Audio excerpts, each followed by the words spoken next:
Mike here from Northeastern Dirt and Property Maintenance. I brought out the U-25 Super Series excavator today. I want to do a video on pretty much each one of my small pieces of equipment, just to give you a little insight in the pros and cons in each one and what I use. And but today I thought I'd do one on this U-25, and I was working the driveway earlier too a little bit with a landscape rake. I got up early, and again, we had lots of rain, so I reworked the driveway. But then I ended up, of course, I had the tractor out, and then I was going to shoot this video, so I brought out the full Monty. I brought out everything that I got in my fleet here, because I had the dump truck out from a small job the other day. So just to give you an idea of what I got here and some attachments. Land Pride, land plane right there on for the back of that Kubota L-2501. I got a land plane over here, and that's excellent for reworking driveways. Very good with the rippers. And landscape rake behind there. I'll just show you some equipment, some attachment stuff that I run here. I need a little bit bigger equipment, but that'll come. L-2501 Kubota right there, 4-wheel drive, and I've got the U-25 Super Series, which I'm going to shoot the video on, but it's easy to get me sidetracked, especially when you start talking about heavy equipment. And oh, there's my newest arrival right there. 24-inch bucket for that U-25. That there is code. I had an 18-inch bucket. There's an 18. There's a 30 smooth on the machine for ditching and or whatever, grading. But you got to have a 24 to cut your laterals on your septics, anything like that. So that's brand new. That just came in 2 weeks ago. Brand new. That's a Kubota H&H, made for Kubota, Canadian made. I got a Land Pride 54-inch grapple right there. That grapple there is solely for that ASV, which is behind it, that RT30 ASV track loader. And all smaller or compact equipment. I got the RT30. That is a 2018 model year, that one right there.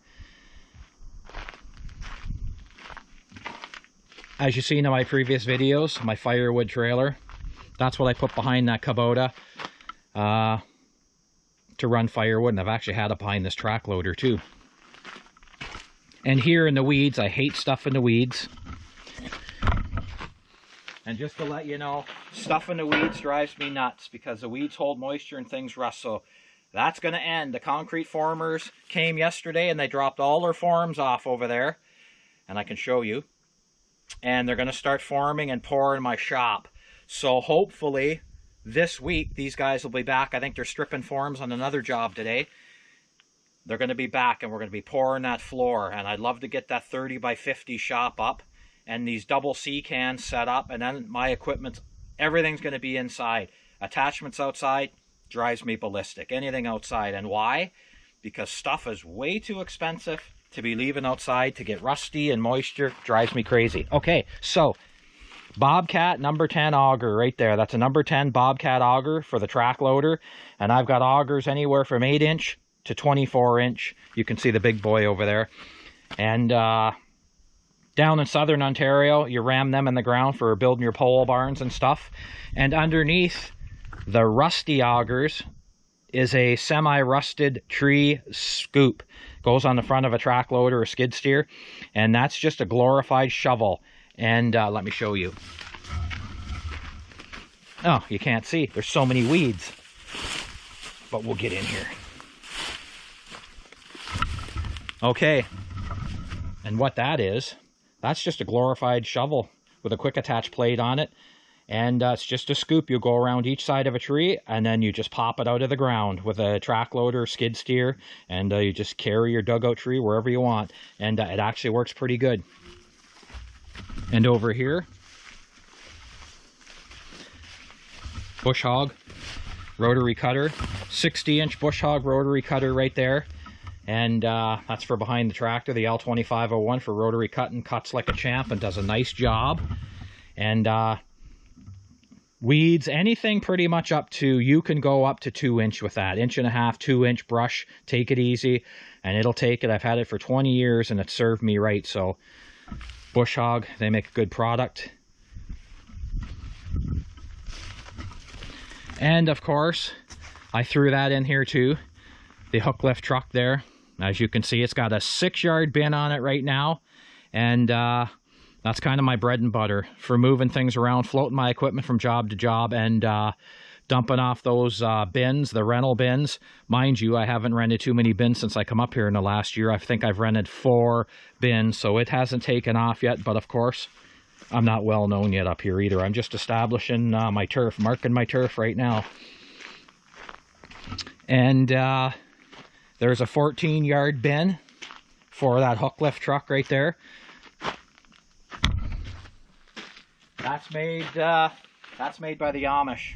Super good quality, really good quality. I think if you want something built, the Amish is where to go, because that fit and finish and the welding and grease fittings on the doors, excellent bin.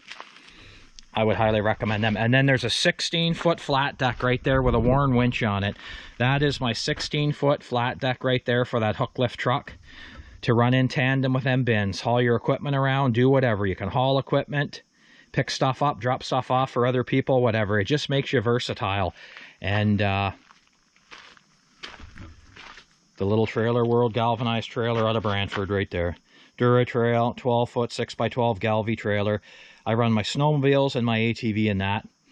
And so that gives you guys a bit of insight here on the equipment.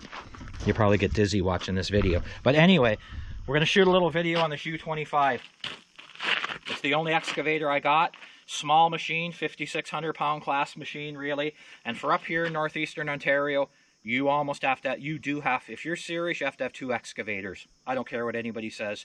You have to have 2. I think you do. You got to be able to have the small excavator to get into them city lots, North Bay, small lots, tight confined areas. This machine shines. 0 turn on this machine, I'll show that to you. And then you got to have your bigger machine up here, which I'm going to get, to knock in your bush roads here, your parking areas in the bush, because so much real estate has changed hands up here now and so many lots are getting developed. It's nice to have a bigger machine for stumping, moving big rocks, and cutting in your bush roads. You got to have a nice, and an excavator does it all pretty much. So I'm going to be getting a bigger one, and I'm going to do a video on it because it's going to come here. So back to this U-25, 5,600 pound class machine, really.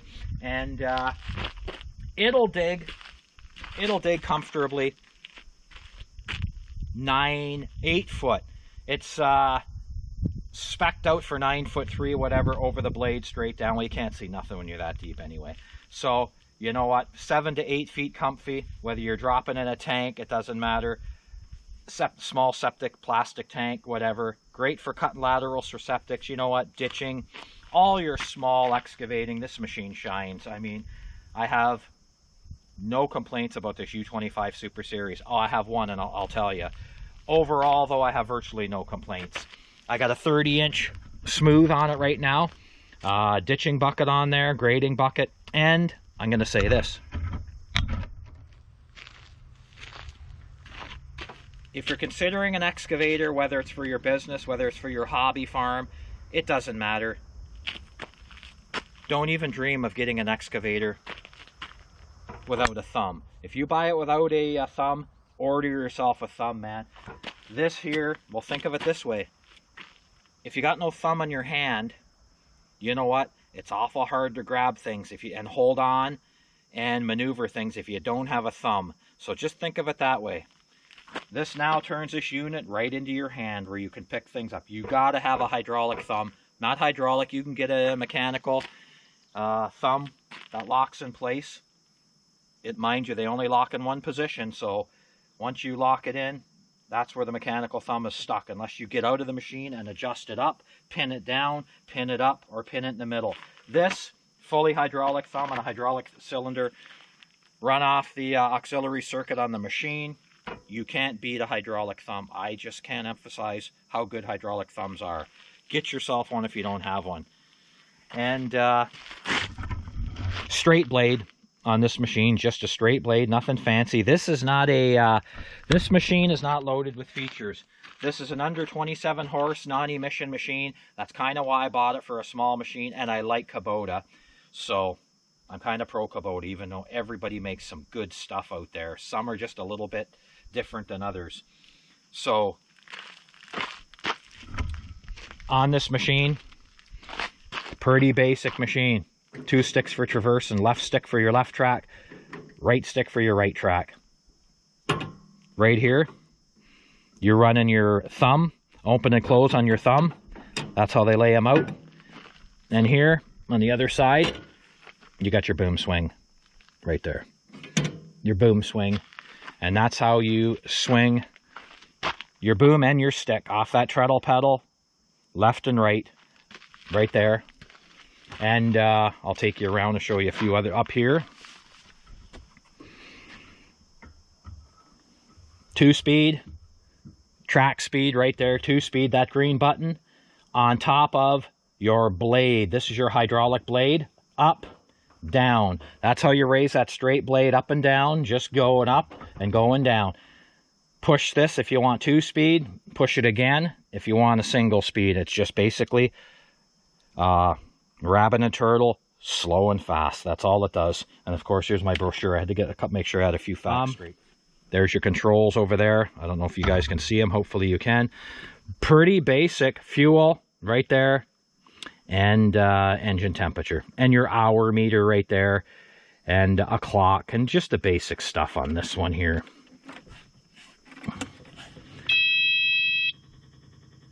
And the number of hours. Right now, this machine, you guys are going to laugh. This machine has 126.8 hours, 127 hours on it. One owner machine. I bought her brand new. Traded in a JCB 803 excavator on this one before I came up here. Made sure I had a new machine, so when I come up here, I got some good stuff. Okay, 127 hours on that machine. So, virtually new. And we come around to the back end. Pretty easy to maintain these machines. Engineered and set up nicely. Right there. Air filter. And fuel water separator down here. And fuel filter. It's all pretty easy to get on in here. It's not a mystery movie when you open the hood on this thing. And they've designed it pretty good. And this is a zero-turn machine, and I will show you guys that as soon as we get into it a little bit more. You want in here your fuel, lockable, you open it up. You pop it open, and there you go. You got your hydraulics for that U-25, hydraulic reservoir, of course there's your battery. Your fuel tank, which is nice, it's locked up. And there's your rad in there. Pretty good layout, pretty basic machine. One thing I will say about this machine runs all day on a cup of fuel. Very, very good machine on fuel, and very quiet. This machine is very quiet, and it's got super smooth. I think Kubota is notorious for very smooth hydraulics. Mind you, I've run other machines too. They're all pretty good, but this is smoother and a touch more powerful than my JCB 803 was. And my JCB, of course, was made in England. JCB makes fabulous stuff. I can only say good things about JCB. They make excellent stuff. But my Kubota, I've got a Kubota dealer close here, so my parts are close, and I buy whatever. I just happen to have a close dealer, so I buy wherever the dealership is. If my dealer was JCB, I'd probably eventually buy JCB equipment, you know, after a while. But now my Kubota dealer's in North Bay, 60 kilometers from here. It's the closest dealer. Luckily for me, another close Kubota dealer, and that's what's good about parts networking. You buy a name brand piece of equipment down home, where I'm from in Haldeman County, you could go a lot of places and you've got a Kubota dealership, no problem. So I bought Kubota. You come up here, North Bay, they got a full line Kubota dealership in North Bay, and that's the difference between buying a name brand product or something obscure where you got to wait for parts or there's nothing in stock or anything. When you buy good stuff, I just think, you know what, Parts Networking, you have no problem at all. So there you see it. Easy to service, really, and easy to get at. And this is as you can tell, looking at this machine, you don't have to be a genius to see. This machine is open station. Open station, no cab. And the reason I bought this machine, first of all, money. I only had so much money, and I thought I want to buy a machine, and I don't want to make a ton of payments. And I just thought for now I'm going to buy open station. I had an enclosed cab on my JCB, smoke glass enclosed cab. It was nice, but this is the machine for the money and the deal that I come up with. The most boom for my buck at the time, so I bought it. And but my next machine, I can tell you, my bigger machine that I'm going to end up purchasing is going to have an enclosed cab. Of course, most of the bigger ones do. It's pretty much a given. You're going to have an enclosed cab. So that kept the price down a little bit. Just made it a little bit more affordable. You got open station, yeah. Trust me, it gets wet in there. It also gets cold in there. And it's also no fun in there sometimes when you're cold and wet. But that's just the way it is. And up here, I figure I can work until around November, generally, and then pack it in for the winter, end of November. And then you're done anyway, pretty much. So, as far as zero turn, now I'm going to show you guys this machine. For you guys that may not know, I'm going to show you what a zero turn machine is. For anybody looking at excavators, thinking about buying a machine, zero turn has its pros and cons. Not zero turn, zero tail swing. And all that means is that this machine can rotate this house, that we'll call it the cab. It's really called the house, whatever. The cab, the house, you can rotate this whole machine around and around, and the rear end of this machine will stay within the width of the tracks. The rear end of that machine, when it swings around that cab or that house, it will stay within the outer edge of these tracks on both sides. That way, when you're working up against an obstruction, house, shed, fence, it doesn't matter. You know when you swing the tail of this machine that when you whip it around, as long as these tracks here are running up against your item as tight as you can, like I said, shed, fence, doesn't matter. When you swing around, this rear end is going to stay within the inside of these tracks. It will never come past these tracks. It'll stay on the inside. So if you get a track near something, you can get the rear of this machine near something without hitting it. And I'll show you right now. We'll fire this up and I'll show you what I'm talking about.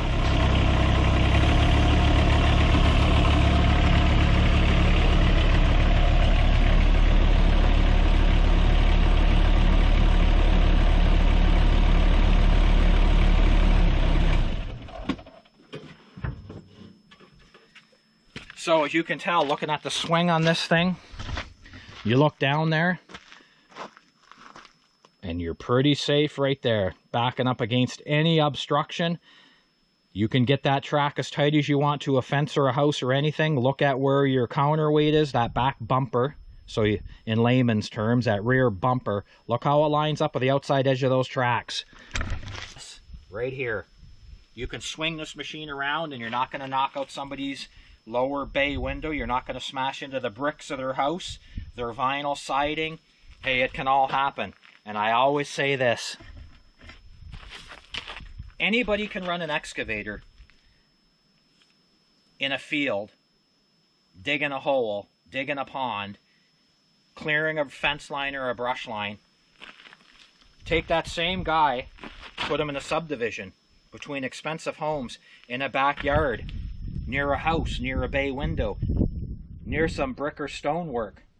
in tight quarters with a machine, that pretty much will separate your operators from your weekend warriors. Hey, no disrespect intended, but it's true. A lot of guys can say they can run a machine and get in tight quarters. Tight quarters is where it is, where you have to use a lot of caution. So that's the advantage of zero tail swing right there. You guys can see it right there. Zero tail swing is nice. Now I'm going to show you a disadvantage. So you've got your zero tail swing machine right there. The disadvantage of zero tail swing machines, especially the stock standard setup on this U-25, the further you put that boom and that stick and that bucket reaching out, the more tippy the machine becomes, because you've got no rear overhang, no weight hanging over those tracks. Of course, the further you went this way with weight, the more stable a machine would be while you're working over the edge of the tracks.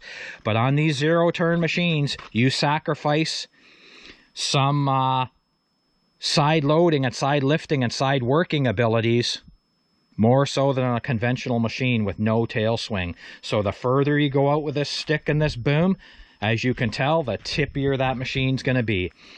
So you have to be careful with a zero tail swing machine, because that's what you sacrifice. Now, there are optional counterweights that you can slap on here on this rear counterweight. This is actually the counterweight. We'll call it the bumper for simplicity. So the rear bumper slash counterweight on this machine, you can order extra counterweights to stick right on here to make these zero swing machines much more stable when you're working over the side of the tracks like that. And that's just something you have to be aware with zero tail swing. You just don't have quite as much working capacity compared to a conventional machine. That's the only downfall, but it's a small price, and you just have to be careful, know your machines and know what you can do. That's really what it comes down to. So there you guys got it. I showed you a bit of my equipment, but really it was about this U-25, and you've seen it's a very basic machine. It doesn't have a lot of bells and whistles on it, and I think it puts out about 13 gallons of flow on the auxiliary. Not much on the other pumps, maybe 7 gallons. I can check it quickly, but it's not a lot on these. Yeah, 7.6 pump capacity, and then your auxiliaries are running a 12.7, almost 13 gallons. Always on that auxiliary just a little bit more to give you a little bit more flow for your attachments, really. But all in all, small machine for small jobs, confined spaces, and I'm really happy with this machine. Now I'm going to show you something else. We talked about the disadvantage of zero tail swing on stability, on side working. I'm going to show you something else, Kubota, on this machine. The worst thing of all. That's about my biggest beef. That's the only real beef. Have a look here. Right here. Leg room and cab size. Of course, you sacrificed a little bit for zero tail swing. You got a bit of a smaller cab. But you look at these machines, and this seat, I mean, you could drive this thing up so you're crunched right over. You almost got to be a friggin' midget. That seat is all the way back. And there's how much leg room you have. You don't have a lot of leg room, and your feet are actually even somewhat interfering with your traverse sticks on this machine. So that's the biggest downfall of this U-25 Super Series. Not a lot of cab room in here. And I'm glad I'm not a basketball player in here, or, you know, some Wilt Chamberlain in here, man, trying to do excavating, because you know what, my knees would probably be rubbing on that boom and my feet would be like snowshoes way out here. So you know what, at 5'9", it's good. I don't know if it would fit a bigger guy, but it wouldn't be too comfy. So that's my biggest complaint on this machine. I'm not even a big guy, and you You don't have a lot of room in this. And that's my biggest complaint on the Kubota U-25 right there, is the amount of leg room and foot room you have down there. And yeah, and this machine, if you look, it does not come with foot pedals on this. I'm making foot pedals out of pipe clamps, and I was just fooling around working on them a while back, and I'm going to attempt to make myself a set of foot pedals for this, for spinning off on a trench or whatever, you know what, just turning a little bit nicer. And